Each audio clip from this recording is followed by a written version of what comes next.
দীর্ঘদিনের অনিশ্চয়তার অবসান ঘটিয়ে ৫ আগস্ট জুলাই গণঅভ্যুত্থানের বর্ষপূর্তিতে নির্বাচনের ঘোষণা দিয়েছেন প্রধান উপদেষ্টা ডক্টর মোহাম্মদ ইউনূস। আগামী জাতীয় সংসদ নির্বাচন ২০২৬ সালের রোজার আগে ফেব্রুয়ারিতে অনুষ্ঠিত হবে বলে জানিয়েছেন তিনি। এজন্য নির্বাচন কমিশনকে আনুষ্ঠানিকভাবে অনুরোধ জানিয়ে চিঠি দেবে সরকার। অন্তর্বর্তী সরকারের পক্ষ থেকে আমি প্রধান নির্বাচন কমিশনারের কাছে চিঠি পাঠাবো যেন নির্বাচন কমিশন আগামী রমজানের আগে ২০২৬ সালের ফেব্রুয়ারি মাসে জাতীয় নির্বাচন অনুষ্ঠানের আয়োজন করেন। প্রধান উপদেষ্টার ঘোষিত সময়সূচি অনুযায়ী ত্রয়োদশ জাতীয় সংসদ নির্বাচনের প্রস্তুতি শুরু করে দিয়েছে নির্বাচন কমিশন। নির্বাচন পর্যন্ত এ প্রস্তুতিতে কোনো বিরতি থাকবে না বলে জানিয়েছেন প্রধান নির্বাচন commissioner AMM Nasir Uddin. ৬ August রাজধানীর আগারগাঁওয়ে নির্বাচন ভবনের নিজ কার্যালয়ে সাংবাদিকদের সঙ্গে আলাপকালে তিনি এসব কথা জানান।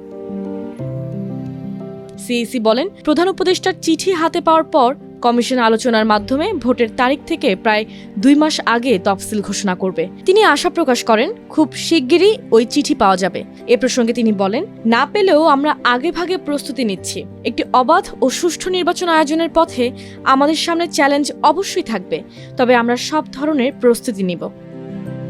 নির্বাচনে জনগণের আস্থা অর্জনকে বড় চ্যালেঞ্জ হিসেবে উল্লেখ করে সিইসি বলেন, আইন শৃঙ্খলা পরিস্থিতির উন্নতি হচ্ছে। আগামী কয়েক মাসে পরিস্থিতির আরও উন্নতি হবে।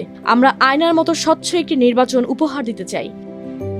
তিনি জানান, কৃত্রিম বুদ্ধিমত্তা AI এর অপব্যবহার রোধ এবং ভোট কেন্দ্রে ভোটার উপস্থিতি নিশ্চিত করাও বড় চ্যালেঞ্জ হবে।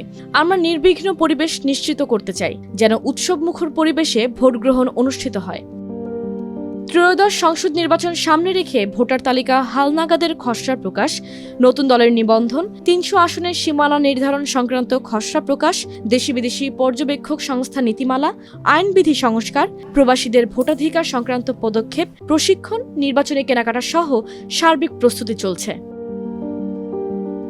এদিকে আগামী ত্রয়োদশ জাতীয় নির্বাচনে রাতের ভোট ঠেকাতে ব্যালট পেপার সহ নির্বাচনী সরঞ্জাম ভোটের দিন সকালে ভোট কেন্দ্রে পাঠাবে সরকার। তবে এসব দ্রব্যাদি আগের দিনই নির্বাচন কমিশন থেকে জেলা, উপজেলা ও বিভিন্ন অঞ্চলের নিরাপদে পৌঁছে দেওয়া হবে। এছাড়া ভোটের দিন সব কেন্দ্রে সিসিটিভি ক্যামেরা স্থাপন এবং দায়িত্বে থাকা আইন শৃঙ্খলা বাহিনীর সদস্যদের বডি অন ক্যামেরা পরা বাধ্যতামূলক করার সিদ্ধান্ত নিয়েছে সরকার।